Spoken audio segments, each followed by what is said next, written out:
Welcome to the NRJ junction. હું છું તમારી હોસ્ટ ભ્રાંતિ, અને આજે હું ફરી પાછી આવી ગઈ છું એક નવા જ ગેસ્ટ સાથે, કે જેની સાથે આપણે બધી જ સ્ટ્રગલ, બધી જ વસ્તુઓ, અને હા, ખાસ કરીને હમણાં જે નિયમોમાં ફેરફાર થયા છે યુએસએમાં ટેરિફને લઈને અને ઘણા બધા બીજી વસ્તુને લઈને, એના વિશે આપણે થોડી ઘણી ચર્ચા કરીશું. આપણી સાથે આજે જોડાયા છે નિમિષ, જે એક રેડિયો પર્સનાલિટી છે, એક આર્ટ ડિરેક્ટર છે, અને લગભગ એ 35 થી વધારે વર્ષોથી યુએસએમાં રહે છે.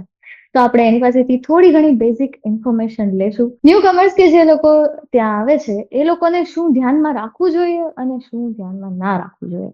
સો Nimish, welcome to the NRG junction. નમસ્તે. ઓકે, સો મારો પહેલો ક્વેશ્ચન એ હતો તમને, કે જ્યારે તમે ગયા ત્યારે યુએસએ કેવું હતું અને અત્યારે કેવું છે?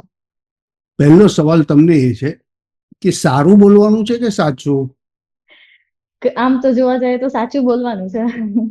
ઓકે, ચાલો યસ. હવે સવાલ કરો. યસ. સો તમે જ્યારે ગયા યુએસએ ત્યારે યુએસએ કેવું હતું ને અત્યારે કેવું છે? હું જ્યારે યુએસએ આવ્યો ત્યારે યુએસએમાં પેટ્રોલનો ભાવ 1 ગેલનના 85 સેન્ટ્સ હતા. 85 સેન્ટ્સ પર ગેલન. અત્યારે $3.89. એટલે 4 ગણી મોંઘવારી વધી ગઈ છે. અને હવે તમે જ્યારે યુએસએ ગયા ત્યારે ટેકનોલોજી ના હતી, કંઈ જ ના હતું, આ ફોન ને એ બધું હતું જ નહીં. તો તમે જ્યારે ત્યાં ગયા તો તમે શું રિસર્ચ કરીને ગયા હતા, કે કોઈ તમને ગાઈડ કરવા વાળું હતું ત્યાં? અને તમે ત્યાં પહોંચ્યા એ પહેલો મહિનો તમારો કેવો નીકળ્યો હતો? હું આવ્યો અહીંયા આગળ ગ્રીન કાર્ડ હોલ્ડર તરીકે. મારા બાપુએ અમેરિકા આવવા માટે અપ્લાય કર્યું હતું 60s માં, ઓકે. ઇમિગ્રન્ટ તરીકે આવવા માટે. તો એમનો વિઝા કોલ આવ્યો 1987માં, 1987માં. હમ. એટલે એ આવ્યા અને પછી એમના પછી અમે બધા અહીંયા આવ્યા 2 વર્ષ પછી. એટલે અમે આવ્યા એઝ એન ઇમિગ્રન્ટ. એટલે આવી પહેલા જ દિવસથી મારી પાસે ગ્રીન કાર્ડ હતું. ઓકે. અને આવ્યા પછીનો પહેલો મહિનો મને બહુ મજા એટલા માટે આવી, હું 17 કે 19 નવેમ્બરે ડિટ્રોઇટ પહોંચ્યો. અને હું સ્ટાઇલમાં એકદમ બરાબર જીન્સ, ટી શર્ટ અને બ્લેઝર પહેરીને આવ્યો. અને એરપોર્ટ પરથી બહાર આવ્યો તો 8 ઇંચનો સ્નો હતો. અને મારી માને ખબર હતી કે મારો દીકરો તો આવી રીતે જ આવશે. એટલે મસ્ત ધાબળા જેવો જેકેટ લઈને આવ્યા હતા, એ મને પહેરાવી દીધો અને પહોંચાડી દીધો ઘરે. એટલે અને હું કાશ્મીર ગયેલો છું એટલે મેં સ્નો જોયેલો હતો. પણ જો તમે ગુજરાતના માણસ હો અને જો કાશ્મીર ના ગયા હોય ને પછી આ પહેલા દિવસે નહીં, પહેલી મિનિટે જેવા એરપોર્ટમાંથી બહાર નીકળો એટલે બધું જ સફેદ દેખાય તો થોડી ગભરામણ તો થાય ને. ટ્રુ. ઓકે, હવે તમે કહો છો કે ઇન્ડિયાથી તમે ત્યાં ગયા, આટલો સ્નો જોયો તમે, તો વેધર એકદમ જ ચેન્જ થઈ ગયું, કેમ કે અહીંયા એટલી ઠંડી નહીં પડે, ત્યાં બહુ જ ઠંડી પડે. તો એના લીધે હેલ્થમાં કઈ ઇસ્યુ આવે? હેલ્થમાં ના ઇસ્યુ, કારણ કે છે ને મોસ્ટલી દરેક જગ્યાઓ, બસથી માંડીને, ઘરથી માંડીને, દુકાનોથી માંડીને બધું જ, ગાડી, એ બધી જ કન્ડિશન્ડ છે. એટલે જ્યારે ઠંડી હોય તો ગરમી રહે અને ગરમી હોય તો ઠંડી રહે. એટલે માત્ર જ્યારે તમે when you are in the environment, તમે જ્યારે બહાર ઊભા હો તો ઠંડી લાગે, બાકી ઘરમાંથી ગાડીમાં બેસતા લાગે નહીં. અને ગાડીમાંથી બીજી જગ્યાએ જાઓ ને બીજી જગ્યાએથી ઉતરી અને અંદર ઘૂસો ત્યાં સુધી, એટલે એ તમારી 30 સેકન્ડ બહાર તમે રહો, બાકી વેધરની એટલી ઇફેક્ટ પડે નહીં. હા, પણ જો તમારે અડધો કલાક બસની રાહ જોવાની હોય બહાર ઉભા રહીને, તો પછી તમારી હાલત થાય. બીજો એક ક્વેશ્ચન મારો એ હતો કે ત્યાં યુએસએ ના લોકોમાં કે કલ્ચરમાં એવી કઈ એક હેબિટ છે, એવી કઈ એક સિસ્ટમ છે કે તમને એવું લાગે છે કે જે ઇન્ડિયામાં પણ હોવી જોઈએ? એવી, હા, સાચું બોલવાનું અને સાચું ને સારું કરવાનું, એ બહુ અત્યંત અઘરું મને પહેલા લાગ્યું. કારણ કે કોઈ પણ માણસ પાસે જઈને તમે ઊભા રહી જાઓ, એમને સાથે તમે વાત કરો, તો તમને એ બીક ના લાગે કે આ મને લલ્લુ બનાવી જશે. હા. જ્યારે પાછો હું પહેલી વખત ભારત ગયો 95-96 ની અંદર, તો એ બીક જ હતી કે કોઈની બી સાથે વાત કરો ને તમને એવું લાગે કે આ તમારું કરી જશે. એટલે idea is because they are so honest. Honesty is a very important thing that I learned coming to America. એટલા જ માટે અહીંયા આગળના રિસર્ચ અને સ્ટેટિસ્ટિક્સ વધારે સાચા અને સારા હોય છે. એટલે અહીંયા આગળ તમે કોઈને પૂછો ને કે ભાઈ તમે કોઈ દિવસ ચોરી કરી છે, તો એને જો કરી હોય ને તો હા પાડી દે. તમે કોઈને એવું પૂછો કે ભાઈ તમે લગ્ન પહેલા કોઈ લફડા કર્યા છે, તો એ કહી દે કે હા કર્યા છે. જ્યારે ઇન્ડિયામાં અમુક વસ્તુ કોઈ માનવા તૈયાર જ ન થાય. So that's why the statistics in America, I would trust more than anywhere else. અને હવે આપણે થોડા ન્યૂ કમર્સ જે આવે છે અત્યારે યુએસએ એના તરફ આવીએ.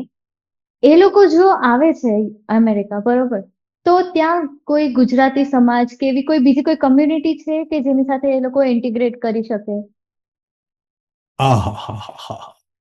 એટલી બધી છે, અને એનું કારણ અંગ્રેજો છે, બ્રિટિશ. કારણ કે એવા તોડીને ગયા છે ને આપણને કે અહીં આગળ અત્યારે માત્ર એક એસોસિએશન નથી. એટલે આપણે બંને સાથે જો એક એસોસિએશન તૈયાર કર્યું હોય, પછી આપણા બે વચ્ચે મનભેદ થાય ને, એટલે હું મારું પોતાનું કરું, એ પોતાનું કરે, એટલે ભાગ્યા. એટલે અત્યારે ગુજરાતના તમે મારા એરિયામાં જુઓ તો કમસે કમ 7 થી 10 એવા અલગ હશે. લેવા પટેલનું અલગ ને, વાણિયાઓનું અલગ, અને ગુજરાતીઓનું અલગ, અને સુરતીઓનું અલગ ને, એવું રીતે. એટલે there are many organizations now. અને બીજી વસ્તુ એ કે એ લોકો જેવું યુએસએ માં પગ મૂકે છે, એવું પેલી અમુક મેન્ડેટરી વસ્તુઓ હોય કે આટલું તો કરી જ લેવું જોઈએ એમ, બાકી ઇન ફ્યુચર ક્યાંય અટકીએ નહીં. તો એવી કઈ વસ્તુઓ છે? સૌથી પહેલું તો તમારે ડ્રાઈવર્સ લાયસન્સ બહુ જ અગત્યની જરૂર છે, અને બીજું બેંક એકાઉન્ટ. ઓકે, બરાબર છે. એ બે વસ્તુ, કારણ કે પબ્લિક ટ્રાન્સપોર્ટેશન અમેરિકામાં બહુ જ વાહિયાત છે, બહુ જ ખરાબ છે. ઓકે. અને કારણ કે છે ને, it's a very selfish kind of a society. દરેક જણ, એટલે અમારા જ એરિયામાંથી 5 જણા એક જ એરિયામાં નોકરી કરવા જતા હોય તો 5 જણા પોતાની જ ગાડીમાં જશે, એટલા માટે કે ભાઈ પેલો 7 ને 10 નીકળે છે, પણ મારે તો 7:15 નીકળવું છે, તો 5 મિનિટની બી કોઈના માટે રાહ જોવું એના કરતા હું મારી જાતે જતો રહું. રાઈટ. એટલે એ જાતની જે સિસ્ટમ છે, અને કારણ કે પબ્લિક ટ્રાન્સપોર્ટેશન ખરાબ છે, એટલે અને એટલું વિશાળ છે કે તમારે કદાચ અમુક જગ્યાઓમાં માત્ર દૂધ લેવા જવું હોય કે બ્રેડ લેવા જવું હોય તોય 2-3 માઇલ ગાડી ચલાવીને જવું પડે. એટલે car is a very important, vehicle is a very important thing. એટલે ડ્રાઈવર્સ લાયસન્સ અને bank account of course. Indian students આવે છે ત્યાં સ્ટડી કરવા માટે, તો એ લોકોને ઘર ભાડે લેવું હોય કે પછી શેરિંગમાં લેવું હોય, તો એ લોકોને શું કરવું જોઈએ? કોઈ એજન્સી હોય ત્યાં કે કઈ રીતનું છે? એ બહુ સરસ છે. કોલેજમાં તમે જે જાઓ તો કોલેજના રિસોર્સિસમાં એક મોટું બોર્ડ હોય, બોર્ડ ઉપર બધું લગાડેલું હોય, એમાં કે ભાઈ અમે રૂમમેટ શોધી રહ્યા છે, કે અમે આ કરી રહ્યા છે, કે તે કરીએ. ત્યાં જવાનું, વાંચવાનું, 4 જણને ફોન કરવાનો, અને પછી એક જગ્યા જોવા જવાનું. એટલે કોલેજના રિસોર્સ સેન્ટરમાં જ તમને આ બધી વસ્તુ મળી જાય, એટલે કોઈ એજન્સીની જરૂર પડે નહીં. અને પછી તમે ત્યાં જાઓ એટલે તમને ખબર પડે કે 2 છોકરાઓ અને 3 છોકરીઓ રહે છે, અને એક લોકોને એક જોવે છે, તો અને 5 બેડરૂમનું ઘર છે, તો અને એ લોકો 5,000 આપે છે, તો તમારે 1,000 આપવા પડશે. અને તમારો ફ્રીજની અંદર તમારો એક એરિયા હોય, જેની અંદર તમે તમારો સામાન મૂકો. તમારો પછી બધા ભેગા થઈને નક્કી કરે કે ભાઈ હું 8 વાગે ખાવાનું બનાવીશ, તમે 10 વાગે ખાવાનું બનાવજો. તો જે અથવા અમે જ્યારે કોલેજમાં હતા ત્યારે અમે 6 જણા સાથે રહેતા હતા, તો એવું હતું કે સોમવારે મારે જમવાનું બનાવવાનું, મંગળવારે અમિતે બનાવવાનું, પછી આશીષે બનાવવાનું. અને જે દિવસે હું બનાવું તે દિવસે વાસણ પેલાય ધોવાના, અને પેલાય ગ્રોસરી લેવા પેલાય જવાનું. ઓકે, સો આ તો એકદમ જ સિમ્પલ છે આઈ ગેસ. તો હવે કોઈ પણ આવતું હશે તો એ લોકોને ખ્યાલ હશે કે એમની university It has actually become very easy now. જ્યારે Yeah. અમે આવ્યા 1989 1990 ની અંદર સ્ટુડન્ટ્સ બધા, ત્યારે અ, અમે લોકો રહેતા હતા 15 માઇલ દૂર, જ્યાં એક માત્ર ઇન્ડિયન ગ્રોસરી સ્ટોર હતો. Oh. અને અમે બધા સ્ટુડન્ટ્સ હતા, કોઈની પાસે કાર નહોતી, કારણ કે અમે બધા અમારા અપાર્ટમેન્ટના નીચેથી બસમાં બેસવાનું અને કોલેજ જવાનું અને પાછા આવી જવાનું. બીજે કશે અમે વીકેન્ડમાં જવાનું હોય તો કાર રેન્ટ કરીને જઈએ. એટલે પછી એવું થાય કે કોઈ એક દૂરનો મિત્ર હોય જેની પાસે કાર હોય એને શનિવારે બોલાવવાનો, પછી એની જોડે ગ્રોસરી કરવા જવાનું અને પછી બધું કરવાનું. સો એટલે that was very Yeah. Difficult at that time. અત્યારના અને અમે લોકો એટલા એવી રીતે રહેતા હતા. એકચ્યુઅલી બહુ સરસ કિસ્સો હતો. Okay. અમારી પાસે 2 ટીવી હતા. હા. એક ટીવી કલર હતો, હમ. એની બાજુમાં એક બ્લેક એન્ડ વ્હાઇટ ટીવી હતો. એટલે લોકો જયારે અમારા અપાર્ટમેન્ટમાં આવે ને કે આ 2 ટીવી કેમ છે, એટલે અમે કહીએ કે આની અંદર પિક્ચર આવે છે ને આની અંદર સાઉન્ડ આવે. Okay. એટલે આ ટીવી ઉપર 7 ચેનલ મૂકીએ તો પેલા ટીવી પર જઈને 7 ચેનલ મૂકવાની અને પછી એટલે આવી ગરીબીમાં અમે લોકો Okay. હા. સ્ટુડન્ટ તરીકે હતા. જ્યારે અત્યારેના જે સ્ટુડન્ટ્સ આવે છે they live a very very easy grand life. Easy. અને જેમ પેલા વાત થઈ એવી ટેકનોલોજી, સોશિયલ મીડિયા એને પણ ઘણી વસ્તુઓ ઈઝી કરી નાખી છે. કરેક્ટ. અમારે તો પબ્લિક ટેલિફોન પરથી જઈને ફોન કરવા પડતા હતા, રાઈટ. યા. અને અને અમે અત્યારે જ્યારે હતા ત્યારે ઇન્ડિયા ફોન કરવો હોય તો $2.50 a minute, oh, okay. Right. એટલે અમે લખી રાખવાનું હોય કે આ પૂછવાનું છે, આ પૂછવાનું છે, આ પૂછવાનું. જેવો ફોન વાગે એટલે 3 સવાલ પૂછી લેવાનો, 3 સવાલ સાંભળી અને મૂકી દેવાનું, કારણ કે નહીં તો 5 થી વધારે ડોલર અમારી પાસે હતા નહીં વાપરવા માટે. ઓહ, અત્યારે તો ઘણી બધી વસ્તુઓ આમ બી ઈઝી થઈ ગઈ છે અને ઘણું સારું છે પેલા કરતા. અત્યારે તો Yep. વોટ્સએપ ઉપાડો એટલે આખી દુનિયા તમારી. એ જ.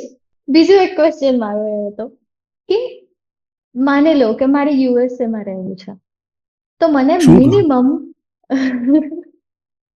સ્ટડી કરવા કે જોબ કરવા કે પરમનન્ટલી રહેવા માટે પણ મારે ત્યાં આવવું છે અને રહેવું છે, તો મને મિનિમમ કેટલા પૈસા જોઈશે આખો મહિનો સર્વાઈવ કરવા માટે? એ તમારી લાઈફસ્ટાઈલ ઉપર છે, રાઈટ. જો કારણ કે તમે લાઈક યુ સેડ તમે શેરિંગ કરતા હોય કોઈ અપાર્ટમેન્ટ 2 બેડરૂમનું, $1200-1500 મિનિમમ તમારે ભાડું થાય. સો તમે 2 જણા હોય તો 750 તમે ગણીને ચાલો, તો 750 તો તમારે ખાલી ભાડાના આપવાના છે. અને પછી $100-125 જેટલો ખર્ચો તમારો ખાવા પીવાનો થાય. સો તમારું જો તમે અને તમારી કાર, પેટ્રોલ એ બધાનો ખર્ચો ગણો તો $1200-1500 મહિનાના મિનિમમ તમારે જોઈએ. અને મારા હિસાબે એટલે બહુ નીચલી કક્ષામાં રહેવું હોય તો, માત્ર સર્વાઈવ કરવું હોય તો. અને તો એટલે એનો અર્થ એવો થયો કે તમારે $15,000-20,000 વર્ષના કમાવા પડે, which is not that difficult. કારણ કે મહિના એટલે મિનિમમ વેજ 1 કલાકનો ઓફિશિયલી $15 છે. ઓકે. બરાબર છે. એટલે depends on what state you are in, but on an average it's $15 an hour. એટલે તમે જો 40 કલાક કામ કરો તો $600 તમે એક અઠવાડિયાના કમાવી શકો. અને એમાંથી જો તમારો ટેક્સ વગેરે કપાઈને $400 તમને અઠવાડિયાના મળે તો તમે $1,600 આરામથી મહિનામાં કમાઈ શકો. તો જો 1,600 કમાઓ અને પછી તમે થોડું આમ તેમ વ્યવસ્થા કરીને કરો તો $200-500 તમે બચાવી પણ શકો મહિનાના. અને જો 200-500 બચાવો તો 200 બચાવો તો 2,400 થયા એક વર્ષના, અને $2,400 બચે. અને ઇન્ડિયાથી આવવા જવાનો ખર્ચો $1,000 છે. એટલે તમારે જો દર વર્ષે ઇન્ડિયા પાછા જવું હોય તો તમે જઈ શકો. જઈ શકાય છે. Right. Because see, the interesting thing about America is the buying power of a dollar. દાખલા તરીકે જે તમે કીધું કે $15 તમને 1 કલાકના મળે, તો તમે $600 અઠવાડિયાના કમાઓ. અને તમારે જો 50 ઇંચનું ટીવી જોઈતો હોય તો $300 મળે નવું, રાઈટ. સો ડોલર નો બાઇંગ પાવર એવો છે. જ્યારે ઇન્ડિયામાં મારા હિસાબે રોજના ગવર્મેન્ટના પ્રમાણે $500 દાઢી કહેવાય. બરાબર, એક દિવસના હા 500 આપવા પડે. હા જો તમે 30 દિવસ કામ કરો તો તમે 15,000 કમાઓ. હમ 50 ઇંચનો ટીવી કેટલાનો આવે? 15,000 મિનિમમ આપણે ગણીએ તો પછી બરાબર, હા. તો એક આખા મહિનાની તમારી કમાણી જ્યારે અહીંયા આગળ તમે અઠવાડિયાની કમાણીમાં એ લઈ શકો. ઓકે. right? એટલે આમ તમે એનું મલ્ટિપ્લિકેશન કરો તો તમને એવું લાગે કે હમ 80 રૂપિયાનું, પણ અહીં તો ડોલરનું જ થયું ને. કારણ કે ડોલરનું તમને થયું. 15 મળે છે અને તમે એમાંથી એક જ વાપરો છો, જ્યાં તમને 500 મળે છે પણ પાઉંભાજી 150 ની આવે છે. So that's what I true. Mean. So હવે આપણે ઇન્વેસ્ટમેન્ટ ઉપર આવે થોડા, કે ઓકે. અહીંથી લોકોને ત્યાં ઇન્વેસ્ટ કરવાનું બહુ જ એમ હોય છે કે આપણી એક પ્રોપર્ટી અમેરિકામાં હોય, તો ઇફ મારે ઘર લેવું હોય ત્યાં તો કઈ રીતની પ્રોસિજર થાય ત્યાં? ઘર લેવા માટે મોર્ગેજ કરવાનું, ઓકે. એટલે લોન લેવાની. હમ બરાબર છે. હવે લોન અત્યારે મને લાગે છે, ત્યાં મને યાદ નથી અને મેં રિસર્ચ કર્યો નથી, પણ કદાચ 5% ઇન્ટરેસ્ટ છે. ઓકે. એટલે જો તમે $1,00,000 ઘર લેવાનું હોય હમ અને તમે $20,000 તમારા મૂકો તો હમ 80,000ની તમે લોન લો, તેના પર 5% ઇન્ટરેસ્ટ ભરી અને 15 કે 20 વર્ષની લોન લઈને ઘર લેવાનું. ઓકે. એટલે જો તમે કમસે કમ 5 થી 20% પૈસા મૂકો તો ત્યાં સુધી વાંધો ના આવે, પણ 5% મૂકો તો તમારે થોડા ખર્ચા વધી જાય, વધી ઇન ધ જાય. સેન્સ કે તમારો ઇન્ટરેસ્ટ રેટ થોડો વધે ને ફીઝ ને આ તે. તમે 20% ભરતા હોય તો ઓછું થાય. અને બિઝનેસ સ્ટાર્ટ કરવો હોય તો? બિઝનેસ સ્ટાર્ટ કરવાનો. એટલે એની પ્રોસિજર શું હશે આગળ એમ? પણ એટલે એ વસ્તુ એ જ છે, રાઈટ, કે સેમ સેમ જે રીતે ઘર લેવાનું છે તેમ જ હમ રીતે તમે કોઈ એક્ઝિસ્ટિંગ બિઝનેસ લેવાનો હોય તો હમ તમે એના વિશે તપાસ કરો કે ભાઈ આ બિઝનેસમાં કેટલો ખર્ચો છે ને કેટલું એનું રિટર્ન આવે છે ને એમાં આપણને કેટલો ફાયદો થશે, તો આપણે જેટલા પૈસા નાખ્યા છે એ કેટલા વર્ષમાં પાછા આવશે. એ જો તમને હિસાબ બરાબર લાગે તો તમે લઈ શકો છો. જ્યારે તમને ખબર હશે, જો કે આ તો જગ જાહેર વાત છે, હા કે અમેરિકાની હોટેલ અને મોટેલ ઇન્ડસ્ટ્રીમાં 80 થી 90% ઓનર્સ આખા અમેરિકામાં થઈ અને ગુજરાતીઓ જ છે. ગુજરાતીઓ જ છે. હા. હજુ એક કે નવા નિયમોમાં જે ફેરફાર થયા છે એનાથી જે એકચ્યુઅલી જેમ કે તમે છો, તમારી પાસે અમેરિકન પાસપોર્ટ છે જ, તો તમને કોઈ અસર પડી એનાથી? ના. નહીં. હવે કોઈ સ્ટુડન્ટ્સ આવે છે અત્યારે ભણવા માટે કે જોબ માટે, કોઈ H1B વિઝા પર કે આવે છે, તો એ લોકોને અસર પડશે ખરા? બહુ જ. ઓકે. અને કઈ એનું કારણ રીતની એ અસર છે પડશે? કે H1B એ બહુ ઇન્ટરેસ્ટિંગ વસ્તુ છે. હમ અમેરિકન કંપનીએ જો વિદેશી વર્કર્સને હાયર કરવા હોય તો એ લોકો અહીંયા પ્રૂવ કરવું પડે કે અમને કોઈ અમેરિકામાં આવો માણસ મળતો નથી જે આ કામ કરી શકે, અને એના માટે અમે ઇંગ્લેન્ડથી કે અમેરિકા, ઇન્ડિયાથી કે હમ શ્રીલંકાથી કે બાંગ્લાદેશથી માણસ બોલાવીએ છીએ. તો પછી અત્યારે હવે મિત્ર મારા ટ્રમ્પ સાહેબે એવું નક્કી કર્યું છે હમ કે જો તમારે એવું કરવું હોય તો તમારે 10,000 કે $100,000 $1,00,000 તમારે ભરવા પડશે. ઓકે. એટલે કંપનીને જો ઇન્ડિયાના કોઈ માણસને રાખવો હોય હમ એને 50,000નો પગાર આપવાનો પ્લસ $1,00,000 અથવા $1,00,000 હમ ગવર્મેન્ટને આપવાનો. તો એના કરતા તો પછી થોડા વધારે પૈસા આપીને અમેરિકામાંથી જ શોધી લે ને માણસ. શું એના કારણે એ તકલીફ પડવાની. ઓકે. અને હવે એવી રીતે આવ્યા હોય H1B વિઝા પર અને ત્યાં જ રહે છે વર્ષોથી કોઈ પણ વ્યક્તિ, એને લગ્ન કરવા હોય ઇન્ડિયન છોકરી સાથે કે છોકરા સાથે, તો કઈ પ્રોબ્લેમ આવે ખરા? ના, મારા ઘણા બધા મિત્રોએ એવી, કારણ કે હું આવ્યો હતો ગ્રીન કાર્ડ ઉપર, પણ અમે જે બધા એક બિલ્ડિંગમાં સાથે રહેતા હતા તો એ બધા જ મોસ્ટલી વડોદરાના જ હતા. મારા ઓકે. હતા શું કામ ભાઈ, તો ઓકે. એ બધા વડોદરાના હતા, હજુ છે, પણ તો એ બધા સ્ટુડન્ટ તરીકે આવેલા. H1 પછી એ લોકોએ અહીંયા આગળ નોકરીઓ શોધી અને હા. પછી ગ્રીન કાર્ડ વગેરે થયું, પણ એ લોકો પાછા ઇન્ડિયા ગયા, ઓકે. એમને છોકરીઓ શોધી, લગ્ન કર્યા, પછી પાછા આવ્યા, અને પાછા આવ્યા પછી એમણે ફાઇલ કર્યું કે ભાઈ મારું લગ્ન થયું છે ને મારી પત્ની ઇન્ડિયામાં છે, તો પછી એના જે પ્રોસિજર એ જમાનામાં કદાચ 6-8 મહિનાથી એક વર્ષ હમ લાગતું હતું. હમ એટલે હમ પછી એ લોકો અહીંયા આવી જાય. પણ એ લોકો આવ્યા પછી કામ નહોતા કરી શકતા કે એવી કોઈ જાતના કઈ કાયદા હતા કે ઓકે આવ્યા H1 વાળાના પત્ની આવ્યા હોય તો એ માત્ર એમના હસબન્ડને સપોર્ટ માટે અથવા ફેમિલી લાઈફ માટે આવ્યા છે, એટલે એમનાથી કામ ના કરાય એવા કાયદા હતા એવું મને યાદ છે, પણ કદાચ ઓકે હું ખોટું હોય છે. હવે એવા લોકો અહીંથી આવે છે કે જેને ત્યાં ભણવું છે, જોબ કરવી છે કે કાયમ રહેવું છે, તો એના માટેના પ્રોઝ અને કોન્સ કે એ લોકો ત્યાં જઈને શું કરવું જોઈએ, શું ના કરવું જોઈએ, ત્યાંના શું એવા નિયમો છે કે જે તો પ્રોઝ તો ખાસ. ઘણા બધા છે, ઓકે પ્રોઝ તો ઘણા બધા છે. હમ કોન્સમાં એક જ વસ્તુ છે કે ઓકે જે કમ્યુનિટીની યુનિટી, એટલે માત્ર હું મારો પોતાનો જ કિસ્સો કહું. સપોઝ કે હું ઓકે 15-16 વર્ષનો હોય અને હું સિગરેટ પીવું અને હમ કોઈએ જોયું હોય, એટલે જઈને મારા બાપાને કહે કે તમારા દીકરાને મેં સિગરેટ પીતો જોયેલો.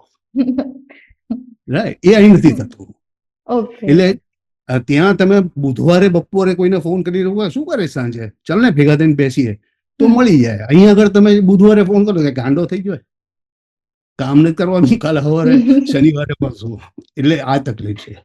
સો okay the con is there is no any છે. ઘણા બધા ફેમિલીઝ ગુજરાતી હમ એસ્પેશિયલી એટલા રહે છે અહીં આગળ કે એ લોકોની એ સોશિયલ સિસ્ટમ છે. પણ અમારા જેવા જે છે, હું ને મારી પત્ની 2 જણા, આગળ ઓકે ઉલાર નહીં પાછળ ધરાર નહીં, મારી બેન અહીંથી 40 માઇલ દૂર રહે છે. એટલે અમારે બસ એકબીજાને સાથે રહેવાનું. અને એટલે હું સપોઝ ઘરમાં પડી ગયો હા અને મારી પત્ની હોય નહીં, તે ના આવે ત્યાં સુધી મારું કશું થાય નહીં. થાય નહીં. True. So that is the only con. The other thing is the pros are very much. કારણ કે ઓકે અહીં તમારે શાંતિની જિંદગી છે. અત્યારે હું બેઠો છું, એ સોય પડે ને તોય અવાજ તો પણ સંભળાય એટલી અવાજ છે. આવે. રાઈટ. અને ચોખ્ખાઈ છે, ઓકે કાયદાનું પાલન છે, હમ અને ટ્રાફિક 7-7 માઇલનો થઈ ગયો હોય તોય તમને હોર્ન સાંભળવા ના મળે. હમ કેમ? કારણ કે બધાને ખબર છે કે બધા ફસાયેલા છે ને ભાઈ. હા ટ્રુ. સો એટલે ઘણી જિંદગી ઘણી શાંતિની છે, એટલે તમે લાંબી જીવી શકો. હાય હાય ને ઘોંઘાટ થોડો ઓછો છે. ઓછો છે. અને જો મારે એવું કહેવાનું હોય હમ મારા વિશે, ઓકે તો રમેશ પારેખની પેલી 2 લીટી મને બહુ યાદ આવે શ્યોર. કે શું કામ જઈને બેસતો હતો વીજળીના તાર પર, હમ શું કામ જઈને બેસતો એ વીજળીના તાર પર, નડ્યો છે જોખમી સ્વભાવ કે કાગડો મરી ગયો. True. Thank you so much Nimish, અમારી સાથે આજે જોડાવા માટે. ઘણી ચોક્કસ. સારી એવી વસ્તુઓ અને ખરેખર હકીકત થોડી ઘણી અમને ખબર પડી. આજે અમારા વ્યુઅર્સને પણ લાભ મળ્યો આ વસ્તુ જાણવાનો કે એકચ્યુઅલ અમેરિકા કેવું છે, પહેલા હા, કેવું હતું, અત્યારે કેવું છે, અને હજુ પણ એટલે કેવું રહેશે. દૂરથી આપણે કહે ને દૂરથી ડુંગર અડિયામણા, એટલે તમને યસ યસ. અહીં આગળ ડોલર ઝાડ પર ઉગે છે, હમ પણ એ ખાતર નાખવામાં જે મહેનત કરવી પડે છે ને, એ ખરી મહેનત એ છે. બહુ અઘરું છે. ટ્રુ. ઓકે સો ગાઈઝ, આ તો આજનો એપિસોડ, અને આવા જ અવનવા એપિસોડ જોવા માટે વીટીવી ડિજિટલ સાથે જોડાયેલા રહો, અને વિડીયોને લાઈક, શેર અને કમેન્ટ કરવાનું ના ભૂલશો. અને આ સાથે મળીએ નવા જ પાછા એનર્જી જંકશનના શોમાં. Till then, good bye.